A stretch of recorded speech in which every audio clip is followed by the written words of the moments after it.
यहाँ पर काफ़ी टाइम से एसी की सर्विस नहीं कराई थी, तो हमने सोचा एसी की सर्विस करा लेते हैं। एक ही बार कराई थी जब से एसी आई हुई थी।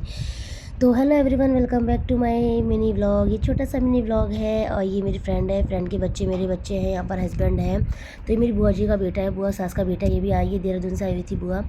तो इसी की सर्विस करते करते यहाँ पर आई बुआ, और बुआ की बेटी भी आई थी। ये मेरी चाची जी, चाची सास की लड़की आई हुई थी।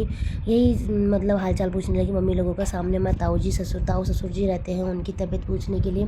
तो ये 2 बेटियाँ हैं उनकी, मेरे हस्बैंड, बुआ जी, सब लोग, सास ससुर, ननद, मेरी ननद लगती हैं ये। तो ये सब बैठे हुए थे यहाँ पर। फिर चाय पीने के बाद ये चले गए थे, बुआ जी के चले गए थे अपने घर। तो ये घर जा रहे थे बुआ सास को मिलने के लिए। बुआ सास की तबीयत भी ख़राब थी, तो यहीं आसपास रहते हैं। हमारे ससुर लोग 5 भाई हैं, तो 5 भाई, 4 भाई यहीं रहते हैं और एक सिस्टर यहीं रहती है। तो ये सब आसपास ही रहते हैं, सारी नंद हो गई, बुआ सास चाची लोग। तो सब ये जा रहे थे, सास और मेरी नंद साहिबा जा रही थी बुआ लोगों के घर। तो ये जितनी भी नंदे आई थी, 2 चाची की बेटियाँ, ये भी आई हुई थी। और जो बुआ आई थी देहरादून से, तो ये भी आई थी।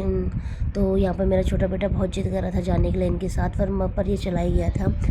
वहाँ से हम ये सब चले गए थे। उसके बाद मैंने करी डिनर की तैयारी। तो यहाँ मैंने बनाया था पनीर, क्योंकि बुआ जी आई हुई थी देहरादून से, इनको जाना था अपनी बेटी के घर। तो मैंने यहाँ पर पनीर और रोटी बनाई थी।